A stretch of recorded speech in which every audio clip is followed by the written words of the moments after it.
drama scenes with drama queens and heroes, acted out there on the silver screen. Come grab a seat, the popcorn is on me. Hello, welcome to Meet Me at the Movies. I am Noel T. Manning II. Happy to have you join us for this wild and crazy ride that we call cinema. Checking out cinema. Thomas Manning sitting here joining me over there to my right. Glad to have you, man. Good to see you. Yeah, happy to be here. We had absolutely no technical difficulties whatsoever None. getting the show started today. So Absolutely we're none. right on track here. So. Yeah, so if the show just happens to like crash in the middle of watching it, just keep it on because it'll be back in some form or fashion. It may be artist renderings from like a courtroom, but it'll be back. It'll be back thanks to Greg Tillman back there on the Tim Cam. Greg is going to make sure that all the technicalities are technically correct. Awesome. Well, technicalities, those kind of things happen when you're talking special effects. And you can't talk special effects without thinking about the MCU. There's a lot of special effects that happen in superhero-driven films. And Wakanda Forever is one that we wondered years ago, would this happen? After the death of Chadwick Boseman, yeah. We wondered what was it going to look like. And here we are, and his death does take place in this universe as Black Panther. Right. And I'll say the opening of this film left my theater silent in just a way that I haven't heard in a long time. Wow. Just pure silence. And basically over the opening logos, all you hear is wind blowing. And that kind of, for a moment I was like, is that wind blowing?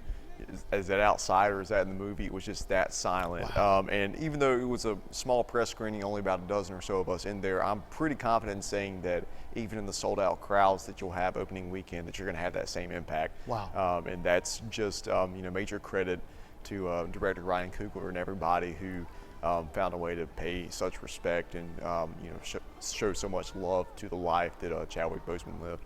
Yeah, he was such a phenomenal presence in this franchise, and when he first when his first appearance came, we were like, wow, there's something special about him. And then when we saw the Black Panther, we knew that there was nobody else made for this role, and I'm glad they didn't recast it. Right, I am as well. And Wakanda Forever, it's a long one. It's 2 hours and 40 minutes, probably like the second longest film in the MCU, right next to Avengers Endgame. And it's a film that asks very interesting questions about faith and also about the moral principles that guide us. Faith in each other, but also faith in a religious sense. It kind of gets more into religion than most MCU films that I've seen. Interesting. Very, very fascinating.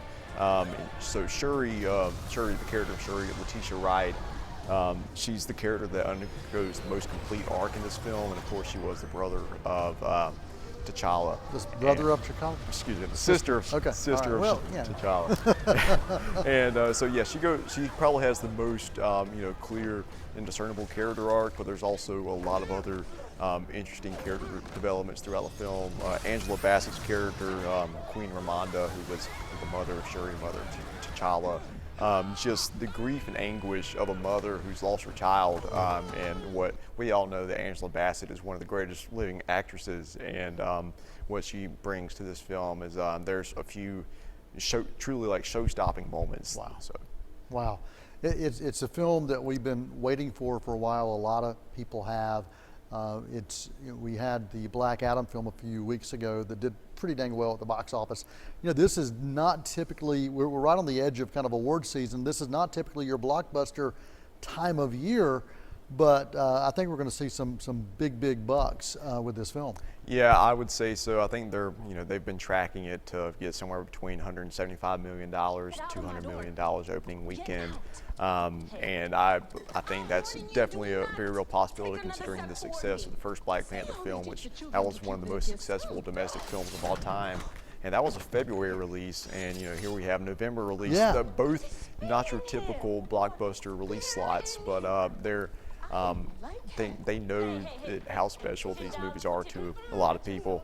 And going back to director Ryan Coogler, the heights of dramatic tension that he takes his film to, especially in the third act, are just truly astounding. And everybody knows that, or I think most people can predict going into this film, that ultimately it's going to be a film about hope and redemption and finding a way through that grief and through that pain. Yeah. But there are moments where it really feels like our heroes are going to give in to the darker sides, the temptations of giving into bitterness, giving into hatred. You can make the parallel to the Jedi way. What is the Jedi way? The dark side versus the light side, and so just the fact that from a storytelling perspective that they walked right up to that line and made you think, oh wow, are they really going to take it in this area into this direction of vengeance rather than empathy? But I'm not spoiling anything by saying that, but just the toe, the line that they toe, and just that through line of suspense there is very admirable. Yeah, and there's a Marvel character that we were wondering if we were ever going to see in any form on the big screen. A lot of that had to do with rights, with Universal at one point owning the rights to the Submariner, Prince Namor. And a guy named Earl Owensby was actually going to make a superhero film with the Submariner at one point. Yeah, so in this film we finally have the introduction of Namor in the MCU, and so it's technically not Atlantis, but it's basically Atlantis, but I think to avoid confusion with Aquaman. So you have, it's called Talokan City, which is Atlantis under the sea. By a different name. That's right. And so basically this Talokan Empire, they're the most obvious antagonists in the film, but I think the true enemy is overreach from governments and world powers. Wow. And that's basically the meddling of other world powers is what leads to this conflict between these two native cultures who are just trying to keep themselves, trying to stay peaceful, trying to live their lives. But it's I think it's ultimately an indictment of imperialism, that governments around the world who can't possibly fathom that maybe there's other nations out there with more power than them, and it scares them. Yeah. And that's what we see happen in this film. And then it leads to this very tragic conflict between Namor's underwater empire and then Wakanda. And so that conflict is very, that will definitely lead you to do some reflecting on the state of, really the state of history and how these are things that have happened throughout history, and indeed, like, with the way that world powers work. Right. Well, we've seen that with some of these MCU films. They make you think beyond more than just the popcorn flicks. There is something deeper there. Ant-Man, it's a heck of a lot of fun. So is Guardians of the Galaxy. But if you look at the message and theme, there's message and theme there as well, and there's definitely that with this film. Yeah, but I will say, probably the most notable issue with this film is just the overall editing and bringing so much material together. There were 3 credited editors, and usually when you see that, you might have a little bit of skepticism going into it. And I will say that's noticeable in the structure.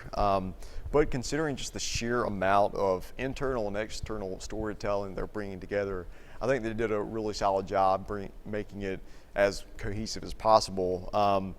But they're dealing with, obviously, first and foremost, the real-life tragedy of Chadwick Boseman, and then on an internal narrative level, you have the introduction of Namor and his empire, the big characters from the comics. Then you have the storyline of government interference from other world powers. Yeah. Then you have the continued aftermath of Endgame and Infinity War, and also the introduction of the character of Ironheart, this teenage prodigy who's like a tech genius. And then obviously your typical setups for the MCU moving forward. For what's to come. So all of this, that's just a lot. Yeah. And I think ultimately I can't really place the blame on any of the filmmakers from a script perspective or direction perspective. I think mostly that's just a Marvel Studios issue. Right.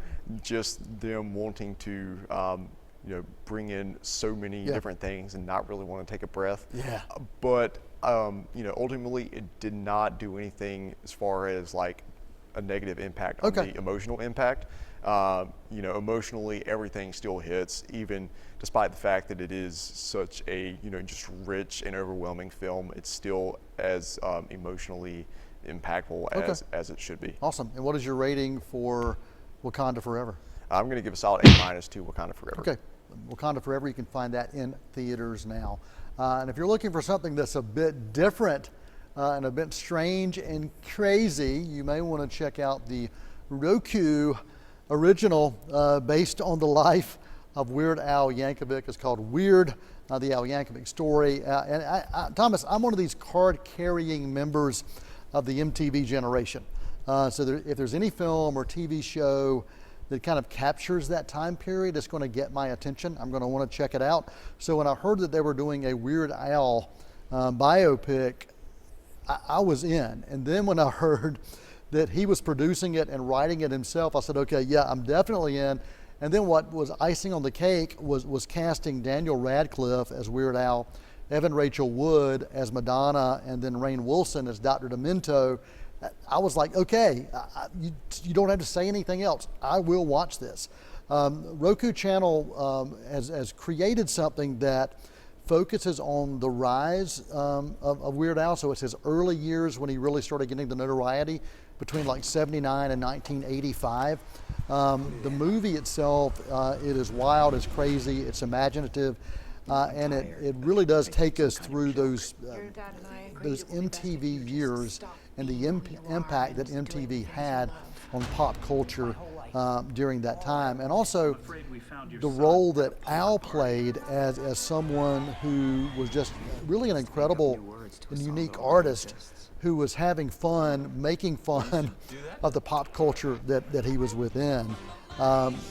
It's a movie that's endearing, it's captivating, and it's actually, Greg, it's actually intellectually challenging. That's right, intellectually, that's what I said, intellectually challenging. I think Al's writing, his performing, and his music videos were really, at the time, they were pure genius because he was doing something that nobody else was doing to that magnitude, so much so that whenever he would release an album or a song, the record sales of the things he was making fun of would skyrocket. And it was actually called the Weird Al effect, and people wanted to be a part of that. Radcliffe brings this character and the persona to life in a really monumental way. There was a recent interview in Variety that Weird Al gave, a Q&A, and he noted that this film's not 100% accurate, and he said, you know, that's the way you do biopics. Not everything's going to be exactly, you know, to the point of every single thing that happened. He said, this is kind of based on my life, the fantasy life that I had, and also the craziness of the time, and all of those who kind of surrounded him during this journey. Weird Al was on set for every single scene. I mentioned he was a producer and a writer. He said he wanted to be on hand for everything just in case there were questions about his real life or about his interpretation of things. And also if they needed to do rewrites, they wanted him there for that. And here's the crazy thing, $8 million budget, 18-day shoot. 18 days total. It's a very indie style of filmmaking, and that, to me, it felt much more of a bigger budget kind of piece. I mentioned before the Radcliffe, he's just an amazing talent. He can do comedy, he can do drama, and there are moments here in this that while it's more fun than anything else, there's some dramatic moments that are awards caliber. Really love seeing that. The production design, the costumes, the sound, and bringing back songs like My Baloney, Life, Another One Rides the Bus, I Love Rocky Road, and Like a Surgeon. All of those, along with all that production, technical aspect of filmmaking, really was like stepping into a time machine. The film's wacky, it's weird, and it's strange in all the right ways. A perfect escape film if you're looking to really break away to another place and time with an accordion-toting madman at the helm steering the ship. A solid B rating for me for the movie Weird, the Al Yankovic Story you can find on Roku. I mean, when you look at Daniel Radcliffe's career, I can't really think of a similar actor who's undergone a trajectory like that, as far as one of the most famous child stars ever, and playing one of the most iconic characters of the past 20 years in pop culture, and then going off and doing all these crazy indies, and it's just, I really applaud him for the artistic decisions he's made over the past 10 to 15 years. Yeah, and I love that he'll take on supporting roles. I mean, he was in the Sandra Bullock, Channing Tatum film The Lost City earlier this year, and he had a great supporting role in that as a villain.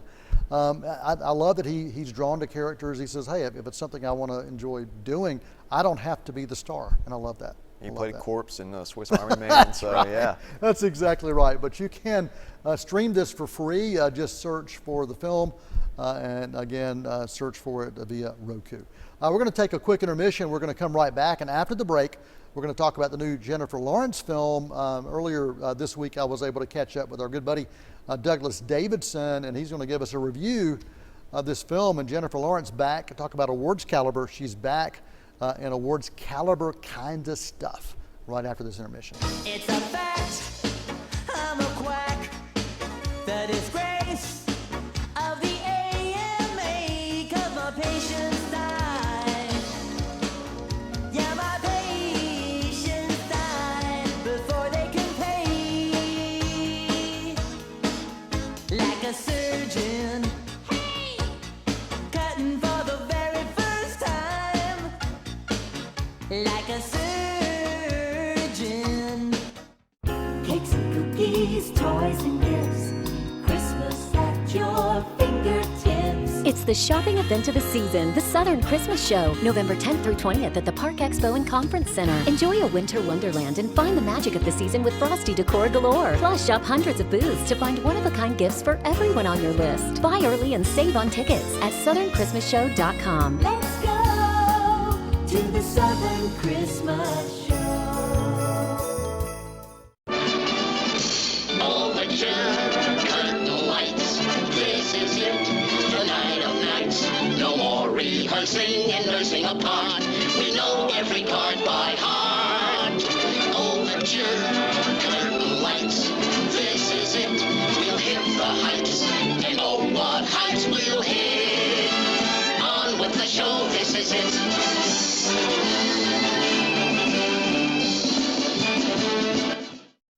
At CCC, we're all about training students for exciting careers. Our Barber Academy is a great example. Did you know jobs for barbers, stylists, and other related fields are increasing? Competition for the best jobs will be strong. With your CCC training, you'll have a definite edge. Our courses give you the skills and knowledge you need to sit for North Carolina's Apprentice Barber exam. To move up the ladder, you need at least 1 year of on-the-job training before you take the state's registered barber exam. If you pass, it's official. You'll be a registered barber. While private barber schools can cost $10,000 or more, CCC makes it affordable. Plus, you can complete our Barber Academy in only 15 months. Now the question is, are you ready to start your journey today? Won't you come and meet me at the movies? Won't you come and watch? Hi, and welcome back into Meet Me the Movies. We're going to toss it over to Noel Manning and Douglas Davidson, who got a chance to give us his take on the new Jennifer Lawrence film Causeway on Apple TV+.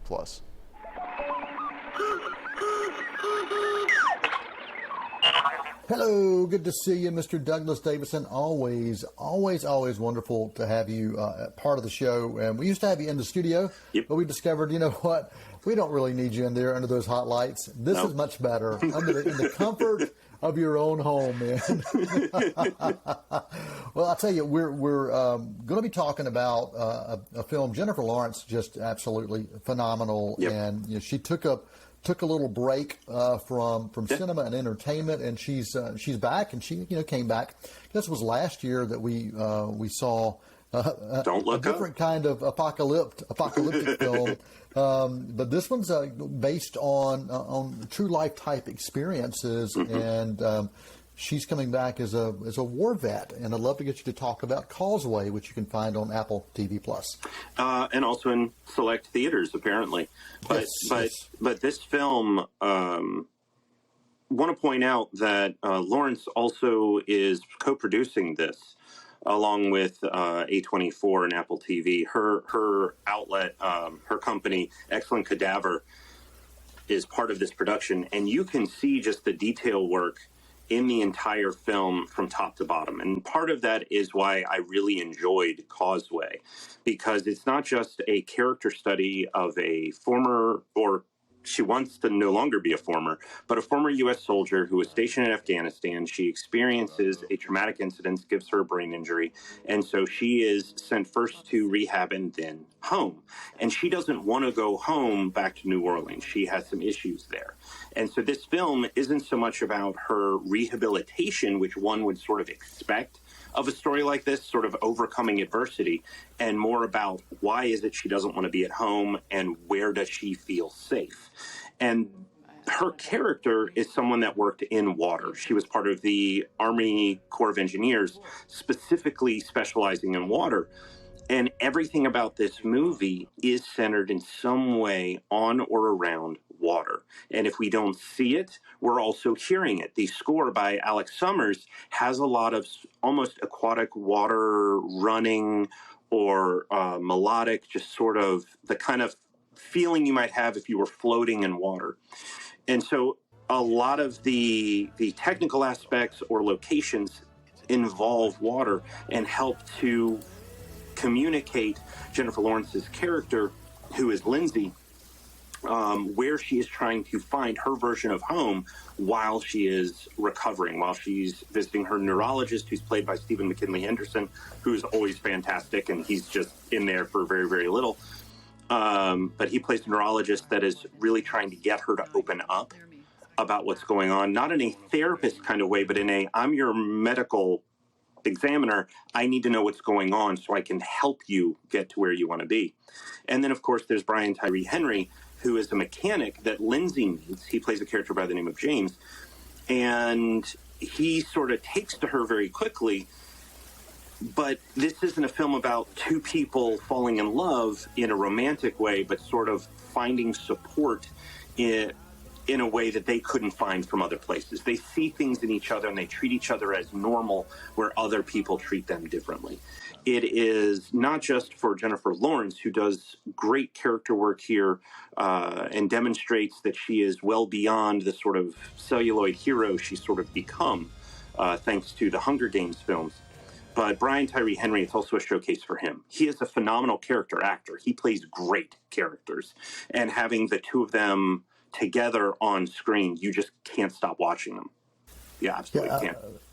Yeah, amazing supporting cast, as you mentioned as well. And the director, mostly known for doing theater work, and she has done film, but her cut her teeth really in theater. And so, yeah, the film Causeway, I love it when filmmakers can create that element that streams through, and as you were mentioning, kind of water is that element that connects so much. And you talked about Stephen McKinley Henderson, also got some North Carolina connections, School of the Arts alum as well. That's right. So Causeway, definitely a drama. This is not action. This is not adventure. This is not comedy, not satire. But we've seen Jennifer Lawrence that she can do it all throughout the years, and it sounds like she's back with a vengeance in this performance. Yeah, although saying that makes it, again, seem actiony, but what this is, I would agree with you in the sense of it is her coming back and reminding audiences sort of where she began and that she is still very much capable of this. This is a really great performance from her. Awesome. So any final thoughts or comments you want to make sure you share with the audience about this? They can find in select theaters and Apple TV Plus. And Apple TV Plus, it is available right now. It is about 90 minutes, a little bit more than 90 minutes, including credits. Give yourself a chance with this film. It's going to surprise you. Excellent. And this is award season, so they may be talking awards with this as well. Definitely putting it up for awards consideration. That's what the studios are doing. If you're going to give this a report card rating, remember that's A to F. A to F. Yep. You used to do grades, yep. So let me get your grade on this. Solid B. All right. Solid B, and the film is called Causeway. Douglas Davidson from Elements of Madness, and the president of the North Carolina Film Critics Association. Thanks for joining us, man. Always good to see you. Likewise. Really appreciate you taking time for us on Meet Me at the Movies. Thank you for having me. It's always great. All right, see you, man.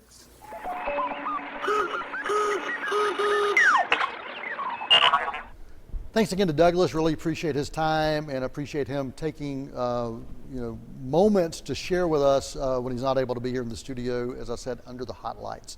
Well, Thomas, there's a film you've been wanting to talk about for a few weeks that you got a chance to check out at a film festival as well. Is that right? I actually did not get a chance to check this out in New Hampshire, but the filmmaker is from New Hampshire and was at the film festival. God's Country. That's right. That is correct. God's Country, starring Tanya Wade Newton and directed by Julian Higgins. So Higgins also directed a short film in 2015 that was adapted from the same story. It was a story from James Lee Burke, and this is, I would say, it's kind of a Western, but it takes place in Montana in the dead of winter. Tonally, it's akin to something like No Country for Old Men or Hell or High Water. Just that slow burn, just a lot of dread and suspense in the atmosphere. And what the performance that Newton is able to shoulder, a lot of it is very much internalized, and she's just carrying a lot of grief with her. Her husband has just recently passed away, and then there are other things in her life and her profession that are becoming an issue, and then also just in her personal life, where basically at home on her property, she can't even feel completely safe because of outside forces, and just all of that. She's basically, she has a vast majority of the screen time is just, a lot of it is just her acting alone. So major props to Tanya Wade Newton for this performance.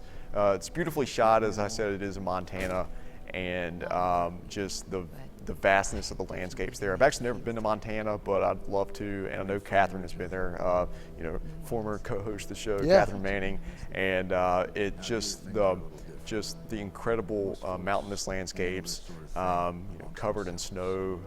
The cinematographer was Andrew Wheeler, and he was also the DP on the short film that Julian Higgins previously worked on. So that collaboration, you can see just from a visual perspective what they were able to accomplish is very well done. And cinematography locations sometimes can be themselves, Thomas, supporting characters within that storyline, and it sounds like both of those actually served kind of as supporting characters here. Yeah, absolutely. This is one of those where the environment kind of engrosses you. I did not get a chance to see this on the big screen, but I wish I had. But it just as far as it's almost like Fargo, the Coen Brothers film, where just the depths of winter are you can feel kind of come through the screen there. And I love the opening 8 minutes of this film. There is not a single word of dialogue, just pure visual storytelling and score and ambient sound design. And just that craft is consistent throughout the film.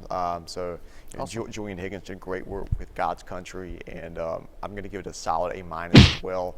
And it's right now it's in my top 10 for the year. Wow, incredible. God's Country, you can check that out. And A- for Thomas on that. We appreciate you guys spending time with us right here on Meet Me at the Movies. I do want to leave you with a movie quote of the week. This comes from Cinderella Man. I have to believe that when things are bad, that I can change them. For Thomas Manning, for Douglas Davidson, who joined us earlier, for Greg Tillman back there on the Tim Cam, and for all of us here, the cast and crew, we appreciate you spending time with us right here on Meet Me at the Movies. And until next time, that is a wrap. Happy